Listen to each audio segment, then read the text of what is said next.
Get ready for the world's greatest Arsenal podcast. Welcome to another podcast by Guns and Yellow Ribbons. Enjoy the show. Hello, welcome back. It's season 2022-23. We're back on Guns and Yellow Ribbons with my best mucker, my Gooner mate, Gooner Hilsey, and our new co-host, Alex, the Danish Gooner. And we're hoping to be joined by Albert from Albert JTV shortly. Guys, how are you? Trevor, I haven't spoken to you, it feels like, in an age. You've had the summer off, you've had stuff to do, and not all of it great, but you're back, and it's great to see you looking well, mate. How are you? Yeah, I'm looking forward to doing this tonight, Fergus. I'm all right now, mate. Thank you. The only downside of coming back on it means I have to speak to you again. But apart from that, I'm looking forward to it because in the main we talk about the Arsenal, don't we? So looking forward to it because I'm feeling very upbeat about what we've seen and what we might see this season. So yeah, let's get on and let's talk about our great football club. Brilliant. And Alex, you had the pleasure or displeasure of spending some time in club, in my local pub, meeting the wife. We spent the weekend around the Emirates Cup up in London and in Essex. How are you? It feels like only yesterday. Yeah, I'm great, mate. I really enjoyed getting the Keating treatment. As you say, we had good fun, even though it was only a couple of days. Really enjoyed it. Yeah, I'm very good, and as Trev said, I'm very upbeat at the moment. Positive, optimistic about the new season, what we've seen so far. So yeah. Okay, brilliant. Trev, you say you're upbeat and optimistic about the new season. Was that because of what you saw on like the US tour and the Bradford, not Bradford, the Nuremberg, the Nuremberg matches? Was it that, or was it like leading on to the Palace? What's giving you that optimism? Firstly, that Alex worries me greatly when he says he got the Keating treatment. I don't think we need to know any more about that. It doesn't translate very well, does it? It's the accent, mate. It's a multitude of things, isn't it? And when you join them all together, you come up with a load of positive thoughts, or you should do. You know, pre-season looks okay, looks smart. The signings we've made, I think, if you look at the end of last season, take out Aubameyang and Lacazette, and we didn't have a lot of Premier League older heads in the side. We've bought a couple of Premier League older heads, but they're still young players, you know. So I can't fault that. And the way we played, I know we're going to talk about it in a minute. Take pre-season out of it, but you know, the way we played against Palace. Thinking about last season, Fergus, when me and you stood in that brand new ground at Brentford and watched the biggest load of dross I've ever seen in my life. No one really knew what we were going to do when push came to shove, and it got a bit competitive. And I was over the moon with what I saw. I know we're going to talk about Palace, so I won't talk anymore. But it's a multitude of things, Fergus, topped off by the performance at Palace, which I thought was really, really good. Alex, Nuremberg, Jesus' debut, and then the US tour, and then the Emirates Cup. Like we saw at the Emirates Cup, I started off saying to you, I said, look, I think, top 3, top 4 is a possibility. But as we saw them break down Sevilla, it may have been the fine wine and the club hospitality. But I thought, hang on a second, with a bit of luck, we could actually be pushing forward. What did you think of our debutants' performances in that pre-season? Now, I don't want to concentrate on pre-season too much, but it's just like giving the flavour as we're coming back. Yeah, I think all Arsenal fans were very excited when we got to see our new signings, especially Jesus. And he just got on with the team and sort of fitted in immediately. And I think, Nuremberg, he scored, was it 2 or 3 minutes after he came on after half-time. And it was just such a different pre-season to what we had last year, where we went up to Scotland and lost against Hibernian, and we had the Mind series where we played against Tottenham and Chelsea as well. Lost both of these games straight before playing Brentford. So just a very different preseason this year, and it just brings optimism and a good vibe around the squad and the team towards the new season. And And finally, before we get into the Palace game, Trevor's experienced it a few more times. It was my first experience of the club experience. I wouldn't want to sit there every day of the season because it's a little bit more sterile. But for a pre-season or for a Carling Cup game, Trevor's got to be the place to go to, isn't it? It's far more civilised. Yeah, I look at it from a different perspective, Fergus, in that someone of my age, which is it's partly the reason I've not been going recently. Someone of my age, you have your health issues, you have your problems, and as much as I enjoy standing amongst the youngsters and bouncing up and down and limbs going everywhere, if I'm honest with myself, I can't do it all the time, Fergus. So that's what club level means to me. It is a bit more relaxed. It's a bit more laid back. Costs you a hell of a lot more money to go up there. But, they fill it, so it's got a need, and it's horses for courses,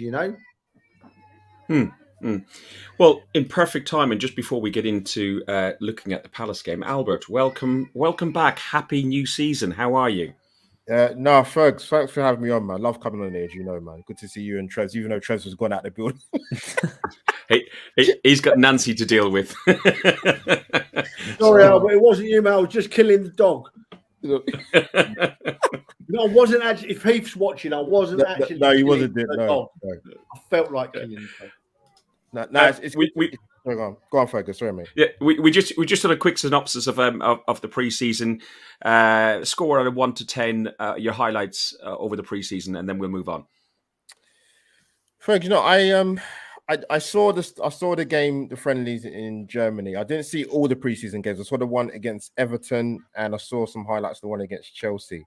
I don't get too carried away. You obviously want the boys to play well. Like, you don't want it to be a total disaster during preseason and the fitness and the rest of it. But there's a sharpness there, Fergus, man. It did adding Zinchenko and Jesus, but there's a score out of 10. Did you say? Ooh. I'm gonna go for a solid 7, Fergus, mate. Solid 7. Okay. I'd probably score it higher than that. I'd probably go about an 8.5, simply because the impact that those new signings, like the way, if you look at the Nuremberg one, which is the one that I really looked at the most, and while Jesus and Zinchenko were on the pitch, the way it lifted players like Martinelli, the way it changed the whole tempo and the attitude of the game, and it shows that the experience that they've got, being, serial winners at Man City, coming here and being the main man, and they just said, this is how we play football. You come up to our level. And Martinelli rose to that level.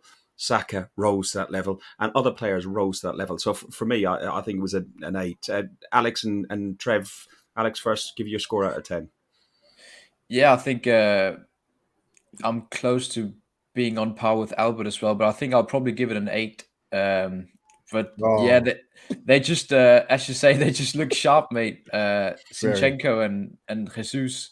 And one of the things when new signings come in, I look at, do I feel comfortable with them being on the ball? And I'm very comfortable, especially with Zinchenko. Very good. And then, of course, Jesus as well, the way he leads the press. We saw it a number of times against Crystal Palace as well, the way he presses. I'm very happy with those two, and then I'm excited to see Vieira when he's fitting back into the team as well, which he should be soon. Trev, finishing up on the preseason, what do you give it out of 10? 10. Because it filled me full of hope. It wasn't a preseason that left me wondering too much whether a lot needed doing. The preseason filled me full of hope, and as an Arsenal fan, that's all I asked for. I was full of hope for the start of the season. I was on a positive. I was feeling high. I'd listened to people talking. I'd watched the pre-season tour. I've listened to the manager. I've seen the signings and seen the outgoings as well as the incomings. The outgoings are important, And I saw all that and I thought, I can't see what else we could have done. I would like one more signing, but that's being very picky. I can't see what more we could have done. Yeah, no, I agree. I agree. Listen, Friday night we started the season off. Arsenal again chosen to start the season off on a Friday night. My wife was away for the weekend. She went away on a Thursday, so it was a good day out. Let's just put it that way. Headed down to Croydon first, met up with some of the guys, and then off to Sellers Park. Sellers Park is an old ground, a bit of a hole at times, but it's still got something about it. I love the DJ booth by the main bar, and then you've got the covered area. There is talk about extra fans getting in without tickets. I know of some that came from the Palace side that were Arsenal fans and that came across, but it did seem particularly packed. Trev, you've been there. We've been there last couple of seasons ago. How the place gets away with, even fielding a game of football puzzles me at times, but with extra crowds in there, it's going to be a bit cramped, don't you think? It's a horrible place. It's a horrible place to go and watch a football match as an away fan. I don't like going there at all. All the extra fans that got in, they were young lads that were desperate to go and watch a game of football. When I was their age, I'd have probably done exactly the same, Fergus. Yeah, exactly the same. Yeah. Watch my beloved football team. So, I ain't blaming them fans that got in. I'm blaming the clubs that haven't got the control over their entry procedures. If they're not happy, then change them. As a kid, I used to go down to Highbury, and I hardly ever paid to get into Highbury. Hardly ever. I knew about 6 ways of getting into Highbury for nothing, right? I was a young 12, 13, 14, 15-year-old with about 2 pence in my pocket. Of course, I was going to try and get in for nothing, So I've got nothing. As a matter of fact, all they're doing is showing their full commitment as supporters of our football club. And if the grounds can't put procedures in place to stop them getting in, tough cookie.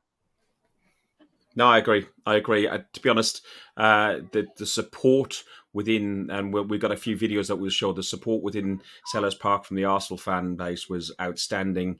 The support for Zinchenko, for Mikel, for Smith Rowe, and so on. Let's look at the lineup. So the lineup started off with Ramsdale in goal. We got White at right back, and we will talk about White in particular. Saliba, his debut in the Premier League.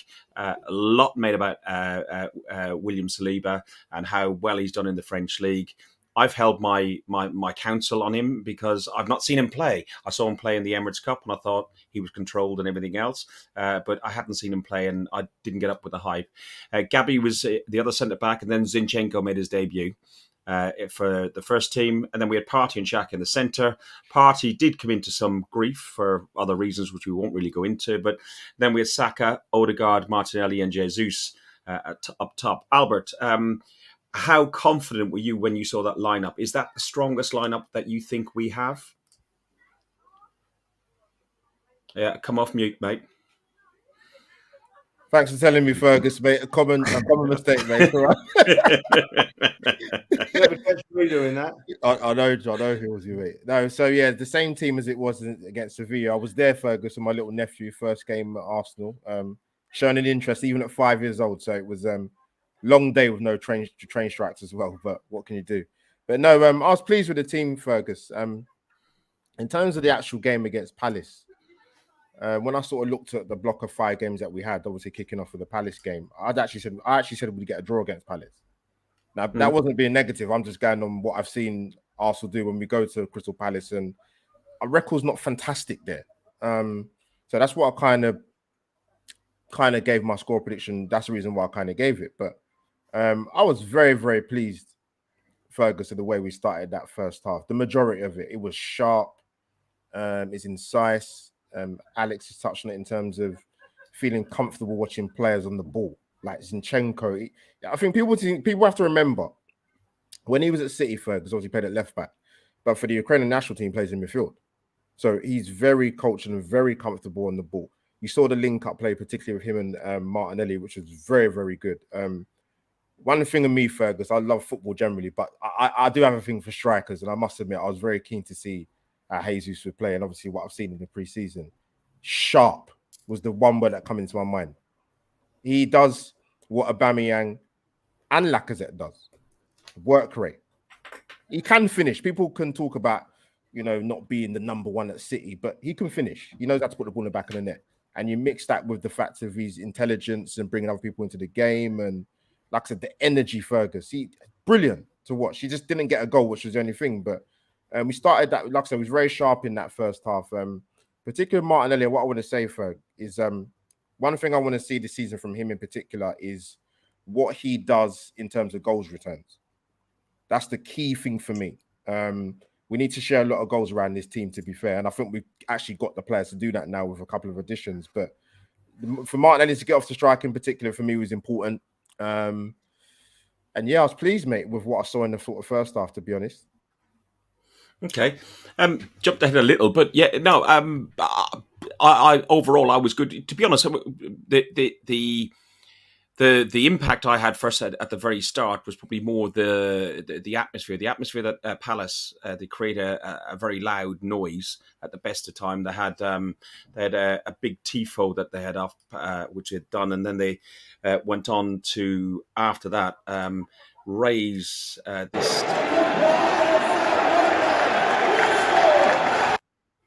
this ultra style sort of palace. You're at the palace, and there was a big build up. But Trev, you probably watched it on telly, and you probably heard the Arsenal away contingency. They outsung them. The noise was unreal. Yeah, we could hear it. I had no doubt that the Arsenal fans would show up and be loud. They're just carrying on from last season. I'm so proud of them, every one of them. Just one point we've got to go back to with Terry there. Terry saying about the fans. I'm sorry to swerve onto this, Fergus. Yeah, no. Terry raises saying it's fine to have another Hillsborough. Terry, you know as well as I do, mate. It's not fine to have another Hillsborough. But what we're saying is fans will try and get into grounds. Yeah, young kids, not hundreds of thousands like at Hillsborough. There'll be people there trying to get into a ground and. It's down to the clubs to put in place actions that stop that happening. The young kids want to watch their football club, and tickets are hard to get to watch Arsenal play away from the Emirates. They're hard enough to get to play at the Emirates, let alone away, and fans want to watch them. So it's down to the clubs to sort, in my view. Right, what was you saying, Fergus? What was you asking me about? Yeah, the fans were really loud at Palace. They were good. It's a shame we couldn't see them on the telly because they're the wrong side at Palace to be on the telly, the away fans. But as always, mate, they're an 11th, they're a 12th player, aren't they? The fans, and we've seen it already on this series we're all watching at the moment about Arteta, and he mentions how the fans play off each other. And I've always said, and I have, Fergus, I've always said it's a two-way thing with fans and players. The fans can lift the players, but the players can also lift the fans, And if that both happens at once, like it did last season, then you get an amazing atmosphere and an amazing support. And that was evident again against Palace on Friday night, unbelievably so. Yeah. Alex, what did you make of that first half? Albert has given a rundown of what he meant of the first half. If we look at, say, the first half an hour, because I felt the first 25, 30 minutes, we were all over them, and it looked like it could have been 3, 4, 5 goals at one point, and then the game turned a little bit. Yeah, as you say, we looked very strong the first 20, 25 minutes, and we should have scored after, 3 minutes, where Martinelli scuffed the shot after Jesus went on an incredible run, nutmegged one of the defenders, and almost scored himself. And yeah, our press was just amazing. Every time Palace got the ball, they couldn't string together 2-3 passes before we won back the ball. And amazing 20-30 minutes, and also the goal we scored, set piece, yeah. Like them. Yeah, we like them, yeah. And they on telly they were filming our set piece coach immediately after the goal as well. So yeah, again, I'm glad we brought him in from City. And you could just Alex, see it was a trained set piece. You mentioned the set pieces. Arteta was asked after the game who was responsible for that, and he said it was one of our set piece coaching staff. So that and it was good that he was recognised for that, don't you think? Yeah, definitely. He should be recognised because he made an impact last season, especially defending the set pieces where we didn't really concede any goals from set pieces, and now we scored a few as well last season, and now first game of the season we score another set piece goal. And it was well worked as well, the set piece. Albert, it was Alex just said it was well worked. Martinelli and Zinchenko had a word with each other just before the set piece was being taken. Zinchenko dropped right back on the outside to the edge of the box. Martinelli was in the middle. The ball came in. It broke back out to Zinchenko, who put the ball in. What did you make of the overall Zinchenko influence on that set piece? Yeah, like I said, he was pretty sharp the first 20 minutes. But yeah, it's a very well worked goal because I think even when they were showing it, obviously, sort of on the TV, how Zaha had a bit of a dilemma with Ben White was sort of causing a nuisance, but he wasn't actually going to make an effort to try and get into the box. So he's kind of taken Zaha's attention away, and that's left Zinchenko completely free. But even so, Fergus, when the ball comes to him, it's a great header back into the danger area. Like you've got to. It's got to be pinpointed, and it was. And there were a few players that actually could have gotten the end of it from that head. I think Gabriel was in there. I think Thomas Partey was in there. It's just a case of who would get there first. And yeah, brilliant, well worked goal. And like I said, Alex is touching it in terms of is it Nikola Is it Jovic? Yeah, I think you're right. Yeah. Listen, if we get a few more of them this season, Ferguson, man, I'll be happy, man. Very, very happy. And not long after that, this emerged out of the crowd and. Spandau Ballet approve it.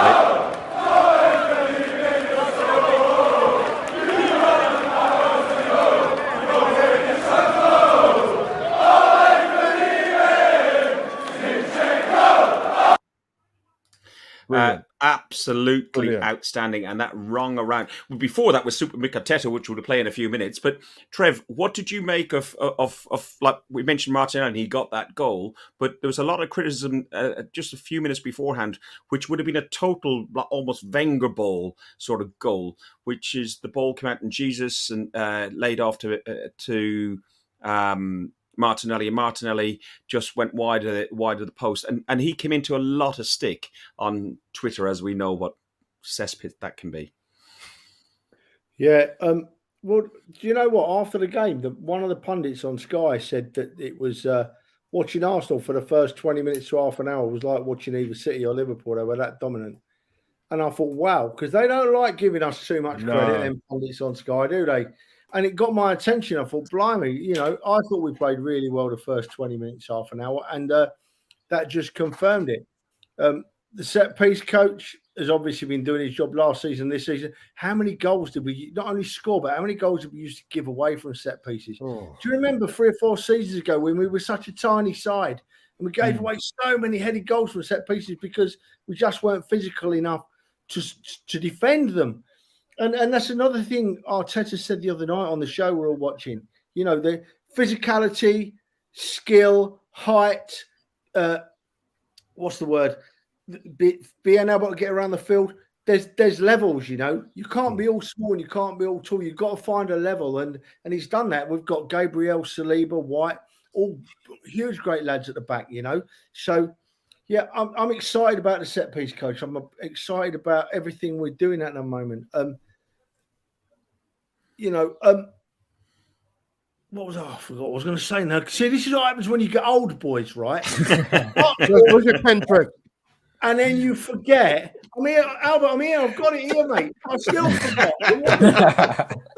When you get old, you forget what you're bloody talking about. The dog's not helping because he's biting me bloody leg. But never mind. Oh, here we go. Look, you see. Here we go. Yeah. You mentioned White just now, right? And I think we're coming on to White, Fergus, because yeah. That boy. That was where I was heading, so I'll stop there. No. To be honest, I'll get Alex's view on Martinelli and the miss and finish on the first half, and then I'll go to you on Ben White. So, Alex, go on the Martinelli sort of slagging off that he got for missing that ball. Yeah, I think it was important for him to score a goal straight after to boost his confidence as well, because, as you say, people go nuts on Twitter after such a miss like that. And yeah, as Trev said, I think the pundits said it as well. It was important to boost his confidence after such a big miss, and I'm happy for him to that he got his season started with a goal, because I think he'll be important for us contributing with goals. Yeah. So Trev, Ben White was played at right back, and to be honest, at times it was him and Zinchenko were almost played as right wing backs, and we dropped into a 3 at points. I was looking because he had Saliba. It just felt like sometimes, that the formation was a bit more fluid. He came into quite a lot of stick, but he made 8 tackles against Crystal Palace that night. The most tackles any Arsenal player has made in the Premier League over the last 3 years, since the outgoing Lucas Torreira made 9 against Chelsea in 2019, January 2019. Ben White, I couldn't criticise him. Look, Ferg, right? You hit the nail on the head, mate, just now when you said Arsenal Twitter can be a horrible place to be, right? They're getting fewer and fewer. Obviously, much more positivity over since the start of the season, the pre-season. But we do, unfortunately, still have Arsenal fans that will say, we had a great game, the team played well, these players played really well, we've won, and then they've got to put a but on the end. They can't just leave it at that and be a great fan and be a positive fan. They've always got to find a but, right? Now, the 2 buts from the weekend that I can remember, you boys can correct me, they had a go at White and they had a go at Odegaard, right? Yes. Ben White. Yeah, 100%. Ben White had a fantastic game of football against Palace, right? He's playing at right back, he's out of position, and he's playing against one of the best left-sided players in the country, right? A player that loads of clubs would go for. A player that just scares me with his eyes. If you see Zaha's eyes, man, they scare me. Wow, I'd just walk off and say, carry on, mate, you can have the ball, But on a serious note, and when it showed was after half time, right? We're playing around Crystal Palace, who ain't a bad side, right? We're winning at half time 1-0, right? And so that at the start of the second half, Vieira is going to give them the full treatment in the dressing room. They're the home side. They're going to come out and they're going to play football. And they're going to try and turn us over. And we've got 15, 20 minutes where we're going to have our backs to the wall, right? This is where we used to foul at the Arsenal. This is where we used to capitulate. I didn't see that on Friday night. I saw a defence that stood up, backs to the wall. Ben White chased Zaha up and down that line and kept him out of the game. And when Ben White did miss him once, I think it was Saliba covered him. Saliba went across and put in a blinding tackle, So there are no negatives for me. We have moments, we have periods in football games, full stop, where we have our backs to the wall, right? Every game of football, you can win a game of football 7 or 8-0, but there will still be a period in that game where you have to defend for a while, right? And that defines your team. That's where we fell down. That's where we capitulated. We've had no physicality, no strength, no bottle up until the last year or two. But now they're the defining parts of the game. We stood up against that attack for 20 minutes and we played it away. We played it off the park, and I got nothing but credit for all of our defence, all of our team, actually. No. Listen, I agree. Like people were talking about, as you say, you could win a game 6-7-0 and there will be errors. There was a couple of errors made by Aaron Ramsdale, Albert. And people were slating into him. But listen, when a goalkeeper makes an error, it stands out an awful lot more than when a centre mid makes an error, because there's somebody else to pick it up for him. Like we talked about, Ben White lost the ball, Saliba goes in, covers for him. There's nobody who can cover for a keeper. But Ben White done what he needed to do on those 2 occasions, one just before halftime and one just after halftime, where he made 2 great saves. The distribution error, that was probably a head fart, as I say, or whatever, a brain fart, I expect. But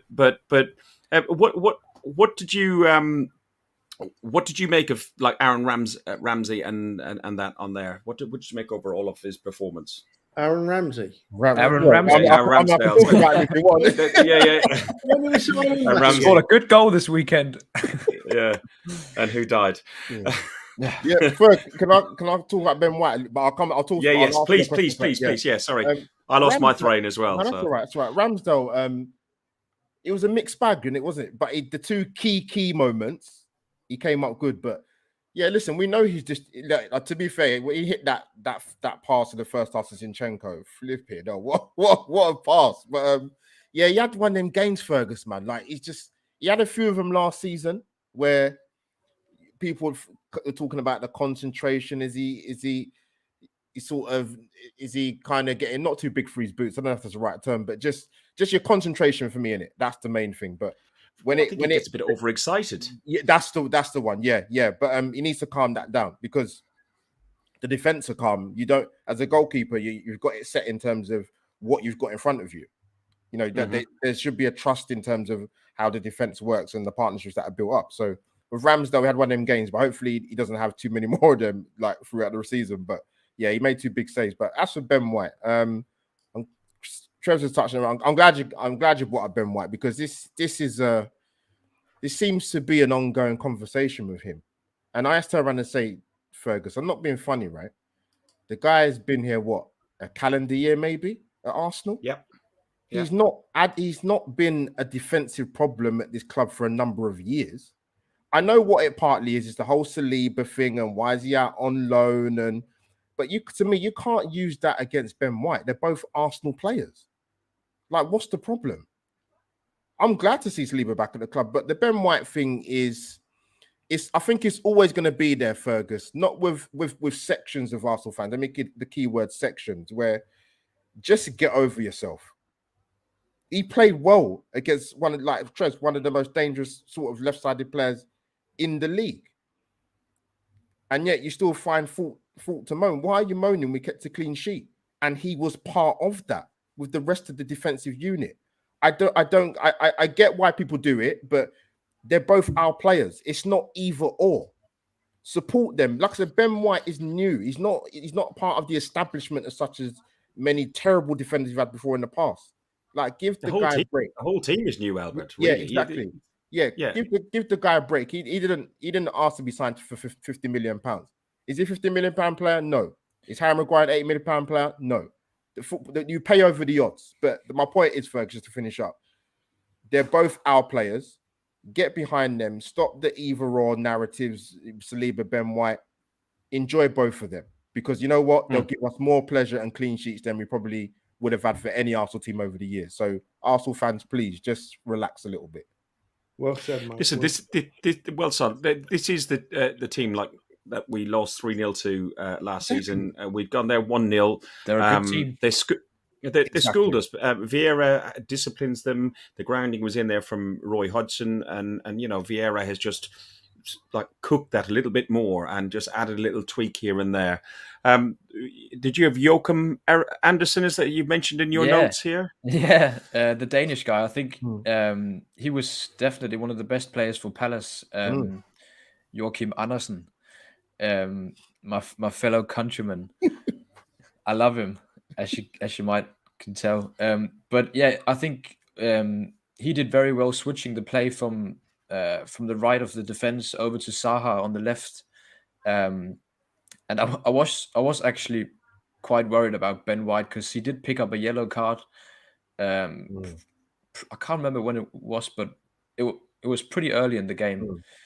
So I was actually quite worried. But he just put in a mature performance, and he never got close to, getting sent off or anything. But he did very well and cope with Zaha. Because we got to give credit to Palace. They played well, and in the second half they had 68% possession. But when you look at the stats, they only had one shot on goal, and that was when Zaha put Essie through on goal, and Ramsdale came up with a good save. So I think we coped very well with the second half, because they did have a lot of possession, but they never really got close to scoring apart from that save from Ramsdale on Essie. Second half then. So I want to go and look at the second half performance. I thought Palace came out second half. They bullied us a little bit more. You could see the fatigue that was setting in on both sides for like an early Premier League game. I also think that the early start of the Premier League and the very short summer break has had an impact on them as well. The miles that people have flown around the world and so on. Another guy who came into a lot of criticism in the in the second half was Martin Odegaard, captain of Norway, our captain now. He ran more minutes in the more kilometers, 12.2, just over 12k in 90 minutes, and 12.25 I think was against Palace. Sorry, you sent me that tweet very last minute, Alex. But yes, I was frustrated when I was in the stands when I saw him take that extra touch, pass, back heel. It is frustrating, and people seem to have focused on that, Trevor. They seem to have focused on that more than absolutely anything else, than the rest of the good work he'd done throughout the game. Yeah, they did indeed, Fergus. They did, mate. Let's get it right. I've seen Odegaard have better games for Arsenal than he did against Palace, and he should undoubtedly have had a shot at goal when he had that opportunity. But he didn't have a bad game. He still put himself about. And it was his first game as captain of our club, so you got to allow for a bit of nerves there as well. I'm not making excuses. I'm just saying what happened and where he was. So yeah, we do. I do hope to see him play better football, but I didn't think he was worth some of the talk that was going on social media about him. Not a chance. He didn't have his best game, but he didn't have a bad game. He was there. He was captain, and for me, he didn't do bad at all. Yeah, Albert, Alex, go on. Yep. Yeah, I just wanted to ask Trev, without criticizing Odegaard or anything, do you think it's fair enough, from fans to demand sort of more end product from Odegaard, because he doesn't really score too many goals, and he doesn't really have too much end product when you look at his stats from last season as well. Yeah, if we're talking about just this season, Alex, and no, they've got no right to call any of our players out for anything because we played one league game. Over the course of last season, I thought Odegaard was worth his place on the pitch, regardless of the goals he scored. The fact that Odegaard's goal scoring was questioned, as indeed was Smith Rowe's and Saka's at the end of the season. The reason they were crying out for those three to score more goals at the end of last season wasn't their fault. It was because we had two strikers in a team that couldn't hit a barn door. And so, of course, the strikers are not scoring goals. So the fans are saying, right, hang on, Odegaard, Saka, Smith Rowe, you should be scoring more goals. Well, maybe they should, maybe they shouldn't. But that wasn't the problem. The problem was we had strikers not scoring goals and not scoring any goals. You know what I mean? Not getting a few. We had a long period where it was terrible. And he does more than that as well, Odegaard. Don't you think? He makes the team tick. He picks out the right passes, and as we saw, he runs the most out of any on the team as well. So we got to remember that as well when people slander him. He does more than that. Yeah, I agree. I agree on Odegaard, and there was talk. I know this comment was an earlier comment about a different topic we're talking about, but I have seen it said the same thing about that particular pass. That if Smith Rowe was on the pitch, but he wasn't even on the bench, so it's irrelevant. But Smith Rowe buries that. Well, yeah, Smith Rowe is probably doesn't. He plays a similar role. But Albert, your thoughts? Who would you rather have in that lineup on that day? And your thoughts about the criticism over Odegaard? That comment that was up Fergus, was that I think that might have been Martinelli missed. Martinelli chance. Martinelli missed. It was, but it was the Martinelli miss. But I've also read on plenty of WhatsApp, Twitter, and everything else that everyone said that ESR scores that Odegaard miss. Not necessarily. No, I don't really agree with that personally. No, who we're never going to know, are we? So it's the Odegaard thing, Fergus, is one thing with me with him, Martin Odegaard, is firstly he I mentioned this last week, he does a lot of brilliant work off the ball. Bernardo Silva at Man City he's a talented player, but he does a lot of work off the ball, and that shouldn't go unnoticed. So let me just say that. As for the criticism of Odegaard, as sort of you guys have mentioned, Palace are no mugs, man. They're not just going to let him have 5-10 yard spaces so they can orchestrate play and put in Jesus. They're gonna stick it on him, Trev, and Fergus. We did the same. We kept Ebere Eze very quiet. He's a very, very good player, but we kept him quiet. But with the Odegaard thing, what I do want to see from him, and to be fair, when we played the preseason game against, is it one he scored against Chelsea? I think it was. In that situation where he was in, he would normally pass that. So when he took the shot and scored, I said, that's what I want to see more. You can get into those positions. You should get into them positions a lot more, and you should take on the shot a lot more.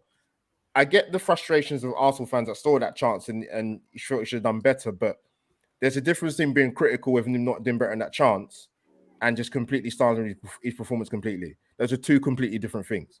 Absolutely. And people have to remember, you know, there were going to be periods, Fergus, where we wasn't going to have the ball, particularly in that second half, because, you know, we're 1-0 up and Palace are going to come into the game. So it's going to be difficult for our offensive players. There were times, don't get me wrong, where it would be the likes of Ødegaard or Saka, where we should have kept the ball a little bit better. A lot better, actually, in the second half. A bit more composure. But, yeah, the Ødegaard thing, that's been going, really, to be honest, from probably last season, to be honest with you. Some Arsenal fans just will not have him. I can't. Listen, there's probably one or two players in our squad list that I would probably say I couldn't have. But he wouldn't be in that list. No. And to be honest, I'm not even going to name them on here because while they're wearing an Arsenal shirt, I support them. So that's my view.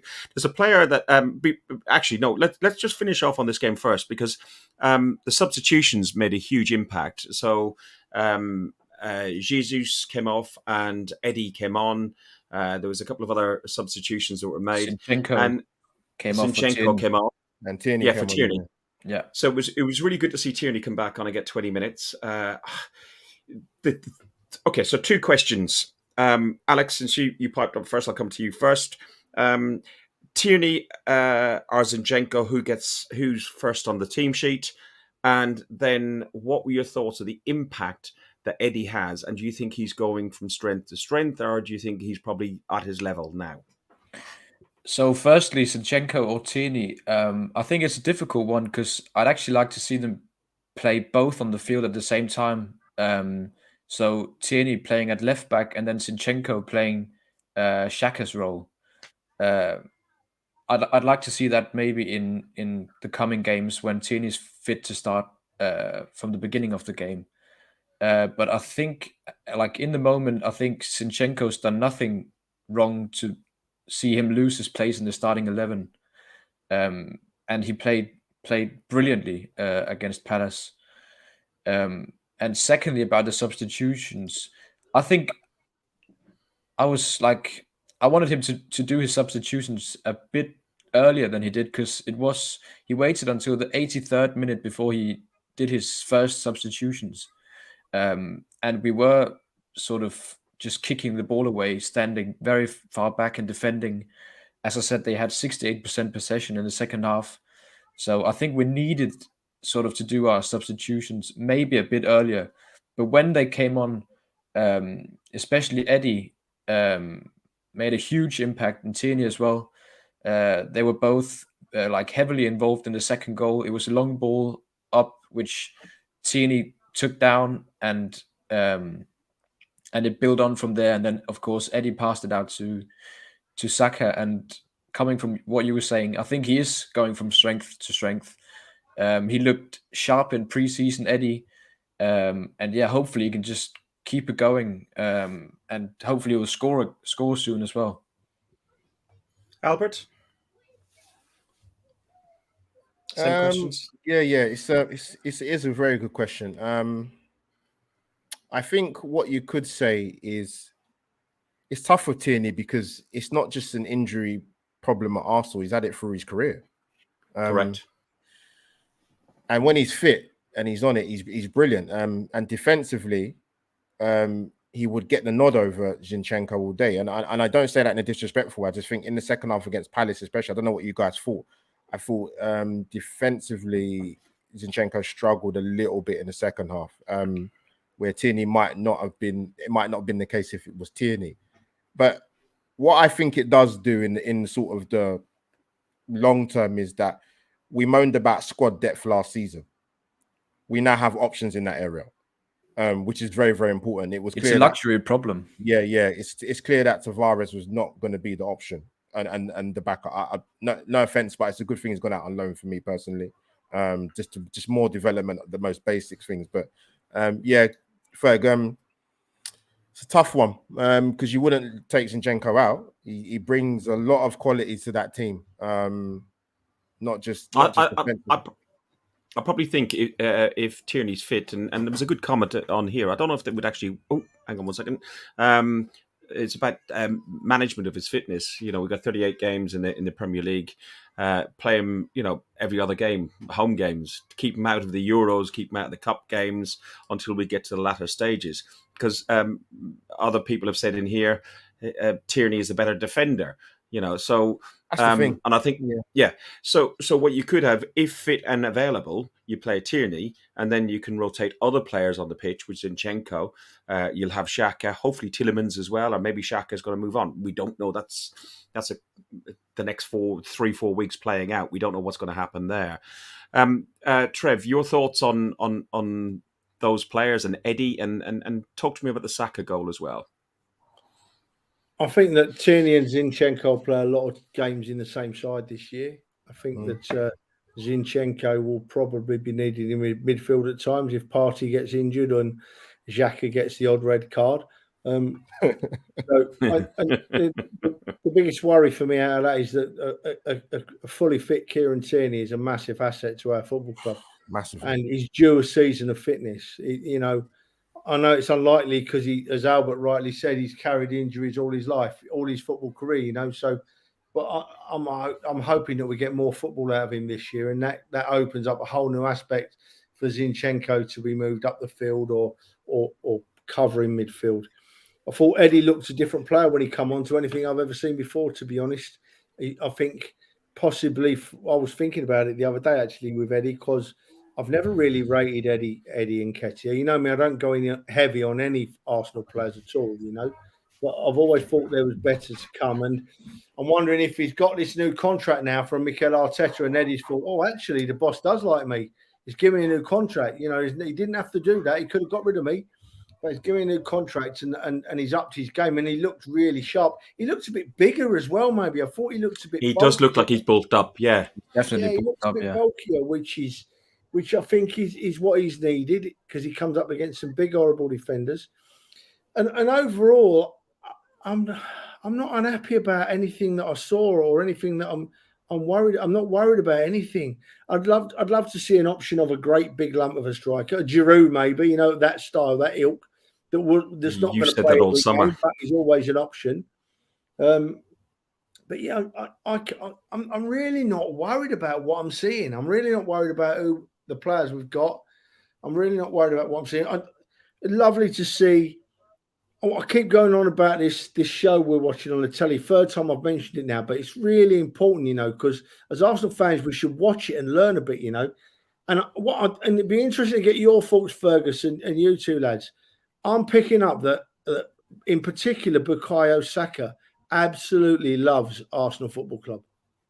Absolutely adores Arsenal Football Club. It made me feel a little more comfortable about what goes on, So I'm happy. But Trev, do you not see him sitting there, and he looks like every word that Arteta says to him, any word to the other Spanish lifestyle guru head coach is talking to him, he's just sucking everything in. He's wanting to improve, and there's some cheesy bits. Yeah, there's the I had a heart attack and some of the bits that have been released on Twitter and TalkSport have been a little bit cheesy, but when you see them in context in the overall program, I just think it's great. I think I like the modern style of management and man management that Arteta has. The way he'll take time to sit and talk to them and try and deal with them individually. And we're going to talk about Nuno in a few minutes because Alex is going to do. Yeah, I've not butted in, have I? I've not butted in, but it wouldn't be normal if I didn't butt in once, would it? It wouldn't be right? It wouldn't be normal. He's back. Here we go. Here we go. This is how much you take account of what you hear on the telly, right? My friend John Williamson, Arsenal fan John Williamson, he put a post on Twitter today, and it did make me giggle. He said that Sky TV have got a fouled ex-Billericay Town manager trying to tell Man United what they're doing wrong on the telly. That's how low they stoop on the TV. That's the little they know. The bloke couldn't manage Billericay Town. He got a sack from there, and yet they've got him on the telly as an expert, telling Man United how to run their show. No good. Right, I'll shut up now. Yeah, no, I've thoroughly enjoyed it. I'm looking forward to tomorrow night, the next three drops, and then the final two the following Thursday. Listen, just finishing off that game, it was a 2-0 victory. Looking at the stats, it was 56% possession by Crystal Palace, 44, equal shots on target and equal shots off target. Set pieces, as we said, we had more set pieces, and we were fouled quite heavily, and most of that in the second half. One person who made his debut, which we'll talk about, is William Saliba. I'd like to have a little bit of discussion, about a few minutes on that, and then we'll touch briefly on the Leicester game.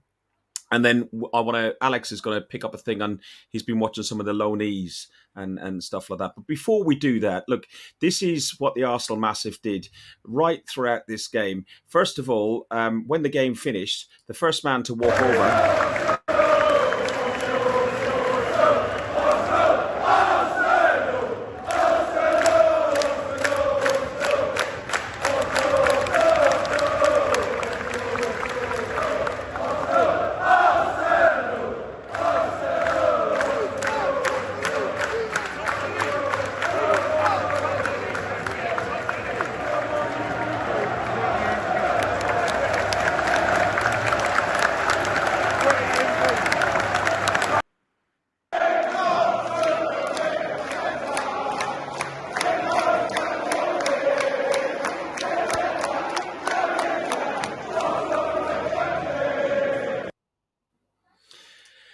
Guys, Mikel Arteta, as always, made he doesn't make, the players come to us as away fans who've made the effort and been lucky enough to get tickets. He applauds us, and the rest of the team come with us.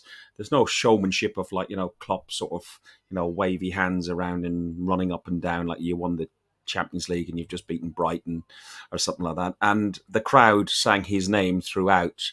But also, what everybody was impressed and everybody was talking about, including myself, and we've talked on WhatsApp, was about William Saliba, Player of the Year in France, Young Player of the Year in France.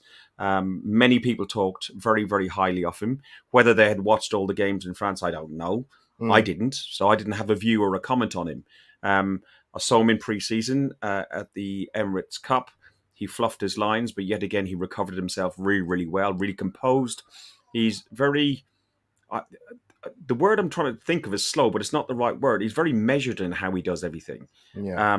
And he's very intelligent. We talked about Ben White earlier, and we said where Ben White nearly dropped one, he's there to cover his back. Albert, what was your thoughts on William Saliba before and now? What a question. Looking forward to this one, man. You know what? I didn't see loads of... I watched some of him play, some of his games last season at Marseille. First thing, very accomplished. He's one of them defenders that you'll very rarely see go to ground. There's not many defenders like it, but you can see that. But again, that doesn't mean you don't have defensive responsibilities and to win crunching tackles and interceptions and the rest of it. But also, I was impressed with what I saw in Marseille.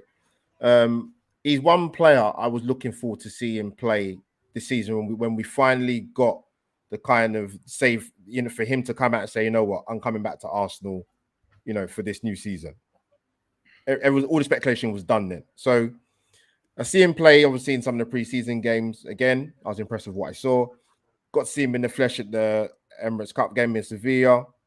Like you said, got himself into a pickle, but he got himself out of it. Don't know how he done it. Still don't know how he done it, but he did it anyway. It's just, and again, I think the best way I can sort of describe it, guys, is Jamie Carragher was waxing lyrical about him. I wasn't, not that I was surprised that he was, but he couldn't believe sort of. I think it's that thing, Fergus, when you see somebody in the flesh play, despite what you've heard about on Twitter and YouTube videos and other fans telling you, when you watch the guy with your own set of eyes, you think, you know what, we do have an exceptional talented footballer here. And we only paid, under 30 million quid for him? Yeah. 27, yeah. So I'm impressed with what I've seen, and he done a brilliant tackle. I think it was in the second half. He did go to ground and he won the ball. I think it was off Eze. It might have been. I can't remember. But I'm very excited to see what he does this season and how he sort of integrates in terms of the partnership with Gabriel or Ben White or the entire defensive unit. Again, it's relationship building, and he's only going to be an asset. And listen, we've got a seriously talented player on our hands. Trev, at what point do we start getting excited about Saliba? Everything that Albert has said is correct. The guy looks like a serious talent, but we've seen him play one game. We've seen him play one game. Is it though? Is it right what Albert says? I mean, there's a lot of hype going on there. No, not really. I think no. But that's what I'm trying to get at, Trev. Is it hype? Is it? Do we have to wait? Like everyone's gonna, we're top of the league, which we ironically were singing when we were 2-0 up. But realistically, you don't know where anybody in the league is until 10 games in. Fergus, listen. Let me just give you a tip, son. When you ask a question, right, you have to stop talking and take a breath so anyone else can talk when you ask the question. Sorry, my glasses are slipping. Keep rattling on because then no one can get a word in, and you will pass out through lack of oxygen. I'll just look at some Ruth Beck and Arsene Wenger and Del Arch. Yeah, you carry on. Anyway, he asked me about William Saliba, right? And the thing is, right, when you're in the ground, I've said this before. TV fans are proper fans. This season, I'm going to be a TV fan a lot of the time, right? They're proper fans. But what you don't see on TV is you don't get the perspective of watching a player play off the ball and move off the ball and how he works to fill space and take position, And I've asked a few of my mates about Saliba on Friday, and they said he did all of that and he did it well, and he did it with a very old head on some very young shoulders, So I'm very, like all of us, very excited about young Mr. Saliba. He's been out on loan for 2 or 3 seasons. Yeah, now we can all look at it and say he probably needed to be on loan for 2 or 3 seasons because look what we've got back. Look, we was clear from his first game in the Premier League. How old is he? 21? Is he 21? Yeah, 21. Yeah. First game in the Premier League. It's an away game at Palace, and as Albert rightly said earlier, that Eze bloke, I'll rate him. God, he can move with the ball, that boy, and he never got a look in. Never got a look in all night, So I'm very excited about William Saliba. Since you asked the question, Fergus, and you eventually let me talk, I'm very excited about William Saliba. I want to see him in the side, and I love the fact that with Saliba, White, and Gabriel, and even Holding to come in. Lots of people call Holding, but I've always said he's done all right for us. So with them 4, we can even switch to a back 5 whenever we want. We can go to back 5 because we've got Zinchenko, we've got Tierney, and we've got Tomiyasu, and we've got White can play on the right.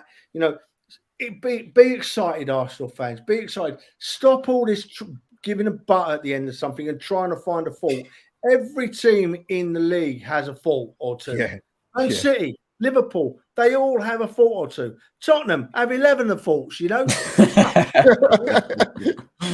But stop it, Arsenal. Enjoy it. We've waited so long for this, right? We waited so long to have a side that we can start the season off doing really well. And let's hope. And I would say it's likely more than possible that was the first of 5 wins on the bounce. Honestly, we are a good football side and we have a fine young manager.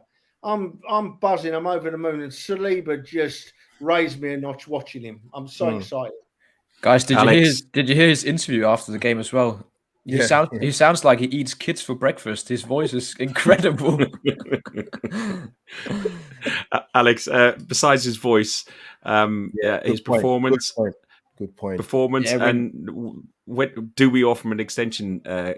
See, what people don't know is Arsenal Fans Forum. There's a group going on, and myself and Kai, we're really good mates. But we've had a little bit of a battle over. He put up 2 pictures of Ben White and Saliba up on, and no context, and there's been a little bit of a sniping going on. But I just came along and said, drop the agenda. But I do agree. Do we need to give him an extension on that contract? And when, like I asked Trevor, he never answered the question. How many games do we have to give it? He had a dig at me. How many games do we have to give it before we can say we have got a player on our hands?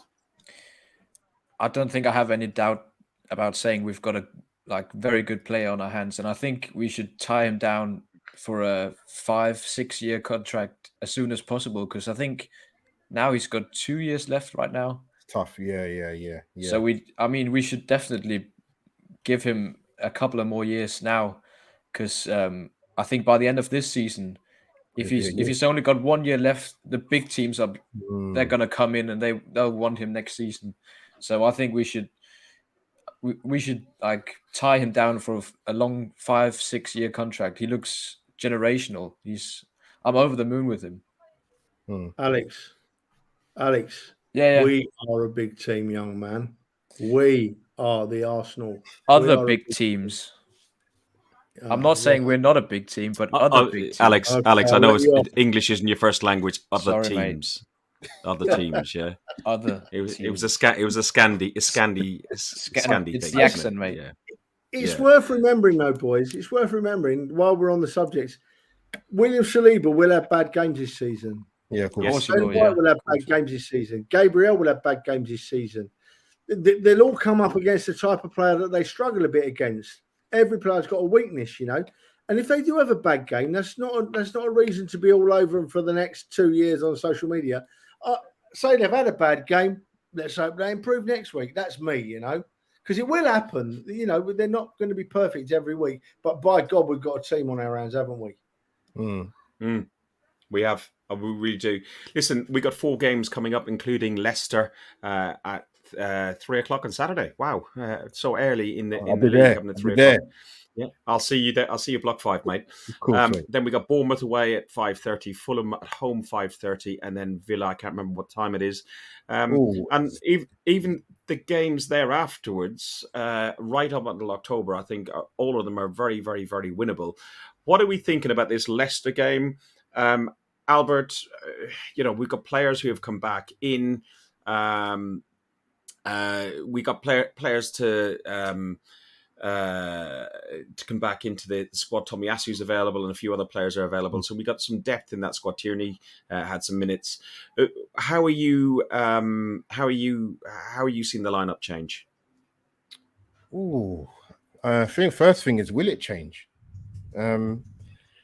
Leicester.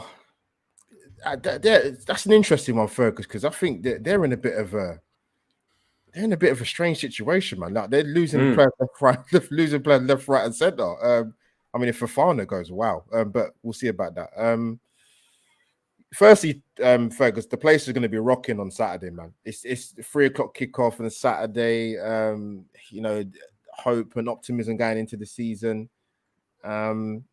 I don't think the team will change much, but you never know with Mikel Arteta. Let's watch more of the documentary, get an insight. But I don't think the team will change much. Vardy always gives us a go. Tielemans will play at the Emirates for sure on Saturday, maybe in the wrong colours. But we don't know which colours, whether it's going to be blue, red, white, whatever. Where do you see the key threats coming from? From Leicester? Or just I mean, the obvious one is I didn't see much of a game the other day. They drew 2-2, didn't they? Against Brentford. 2-0 up. There's 2-0 up. God, Brentford come back, but they've got good players. Obviously, Maddison as well is probably the most key influential one. They've lost, I think, Pereira again to injury. I mean, I feel sorry for the guy, but Harvey Barnes as well. Yeah, they've got players who would have been there who are probably not fit, which would have given us a bit more problems. But we've got a very good record against Leicester at the Emirates anyway. I can't remember them winning there too many times over the years, but so I'm confident going into the game, Fergus, to be honest with you. So when I looked at our run of games, like you mentioned, the 4 after the game against Palace, I said we get 13 points out of 15, but that might be 15 out of 15, hopefully. I said we draw against Palace, but yeah, I'm confident going into the game Saturday, mate. I think Arsenal will get the job done. I don't think it will be people say there's no easy games in the Premiership. I understand that statement, but if I'm going by what I've seen of Leicester in terms of coming into this season and the optimism that we're going into this season as well and coming to this game on Saturday, I'm confident Arsenal will get the victory, Fergus, mate, to be fair. Okay, conscious of the time because we've run over that hour that I like to stick to the magic hour. Leicester, give us your score prediction, then Bournemouth, Fulham and Villa. Leicester, I think we'll win 2-0. Okay, Bournemouth, Villa and Fulham. Bournemouth 2-1. Fulham 2-1. And Villa at home 2-0. 2-0. Trev, conscious you've got Nancy chomping at your ankles as well. Take yourself off mute. What's your thoughts on off mute, mate? Off mute. I'm off mute. I'm just trying to get a word in when you breathe. Trev time. Go on then. I think we'll win 4-0, 4-0, 4-0, and 4-0. Okay. I think that we should beat all four of them teams. Leicester, we always have a ding-dong with Leicester. Do you remember 3 or 4 seasons ago we played them first game of the season at home, beat them 4-3. That was a crazy game. Yeah, we always have a bit of a ding-dong, but there's no reason why we shouldn't be confident of winning all of them games. You know, talking logically, we're probably going to draw. If we had 3 wins and a draw, I'd be over the moon. Alex, your prediction on Leicester, Bournemouth, and Fulham. Hold Villa for a second. Yeah, I'm confident we'll get the victory in all 4 of the games. I think when you look at Leicester, they're not the side they were 3-4 years ago. Take injuries into consideration as well. I think we'll win comfortably 3-0. Shout out to Steve in the comment. In the comments. So 3-0 against Leicester. And then Bournemouth, I think we'll get a scrappy win 2-1. Yeah. And then Fulham, I think they look very good against Liverpool. I think it'll be a tough game, but I think we'll win 1 or 2-0. And Villa, are we on the beer or are we not on the beer? That's the question, because you're back over here. You're going to be starting in Essex and finishing in Essex. Yeah, I'm coming over for the Villa game. Very excited. Yeah, bringing over a mate as well for his first game. We're going to be staying at Fergus's. So again, we're getting the Keating treatment, Trev. I'm at the Villa game. Yeah, I am. This worries me greatly because are you going to double team Fergie? Oh no, man! Yeah, double park. Too much going around my head. That is. You're filthy, Trevor. You are absolutely filthy. Well, I'll tell you what. Alex made a great impression on Mrs. K. She loves him to bits. She thinks he's a lovely man. There we go. And actually, Jack's asked, "Are you coming to the Loaf?" Obviously, Jack's local to us, my local pub. So we won't be watching the game there. We might do a pre-drink over there. So we'll see you. Yeah. We'll see you early on, Jack. Sure. Guys, we've overrun. We were going to do the Lone Watch. We'll pick that up maybe offline and maybe do something different because Alex is going to look at all the loney players that we got and see how they're doing, including the aforementioned Nuno Tavares and Balogun, who've both gone out on loan and scored on their debut. As our guest, Albert, tell everybody where they can find you. Fergs, Trev, great to see you again. Alex, great to meet you, man. Likewise. Yes, you can find me, people, on Albert JTV. Loads of stuff on life stories, weekly surgery, reviews, previews. Come and check it out, people. And Alex, in the hot seat now on a permanent basis for the first week. Enjoying it so far? No, mate, I'm loving it. I'm loving it. Getting to speak to different people as well. And in the hot seat now. Okay, yeah. Go on, Alex. Wait. Go on. Yeah. No, that's better. And that was hands-free. No, mate, I've enjoyed it, and it's really good to have Trev back as well. I've missed him, so good to have you back, Trev. Yeah, Trevor. Thank you, Alex. Great to have you back. Do you know what, Fergus? Shut up a minute, will you? It's lightened my load lot coming on here tonight. I felt brilliant. Alex, lovely talking to you again, mate. You too. Albert, you know what I think about you, mate. I don't need to Love say the anything else. You're a top man. And Fergus, thanks for letting me come back, mate. I appreciate it very much. Just remember all these players we've been talking about: Tierney and Zinchenko, White and Tomiyasu. They can all play on the same side. Yeah. And be nice to them. Be nice to them. Be brilliant to them when they have good games. And if they have the odd bad game, which will happen, be nice to them. We've got a good squad and a good manager. Well said, Trev. Well said. Well said. Trevor, it's been excellent having you back. I know it's been a tough summer. And I know this next few months are going to be challenging with you trying to get down to football with train strikes and other stuff going on. So, you know, you'll be an armchair fan for a while and we can slag you off as not being a real fan. But more importantly, I wanted to wish you and the lovely Donna a belated happy 8th wedding anniversary. Happy anniversary to you, mate. How she's done it, I don't know. It must be the battered burgers and sausages and, you know, the dog, any distraction whatsoever. The girl's punching, and you What, know Trev? it. Go on, Trev.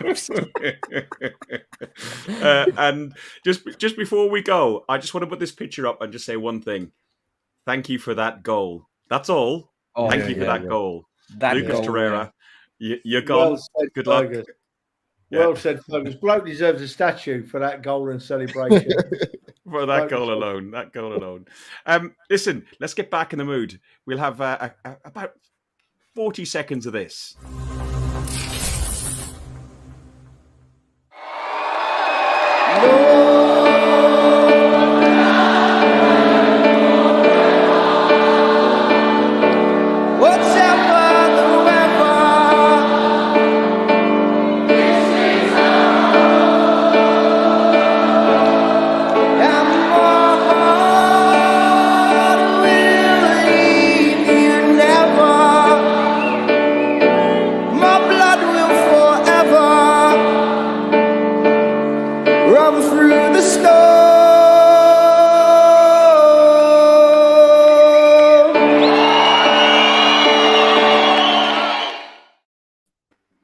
Listen, people, we don't ask very often for anybody to do anything. We do this for fun. We you know, Trev's now Why does it get me emotional?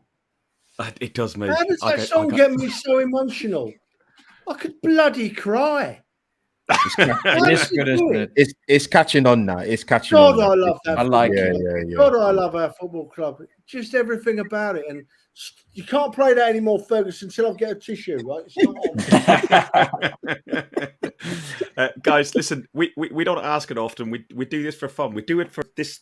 I'm chatting to you for it. Yes, we see other people in the chat and talking to us, but it's us four friends, us four Arsenal fans, sitting having a beer, having a chat, talking Arsenal. But we got 683, 684 subscribers. I'd love if we could get to 1,000.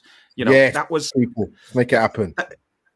Hit the like button, hit the subscribe button. We're here every week. We don't do this for money. We do it for love. We do it because we're mates, and we're mates with you that are in the chat. You that are watching, you are listening on audio as well. Get onto YouTube and just hit the like and subscribe, guys. Thank you very much. We've really overstayed our welcome as we generally do, but I've thoroughly enjoyed it. I'm really excited about the new season. Thanks very much. Up the Arsenal.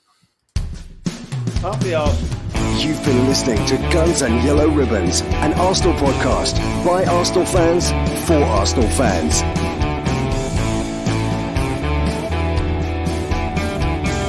Follow us on Facebook at Guns and Yellow Ribbons and Twitter at Guns and Ribbons. And remember to rate and review us too.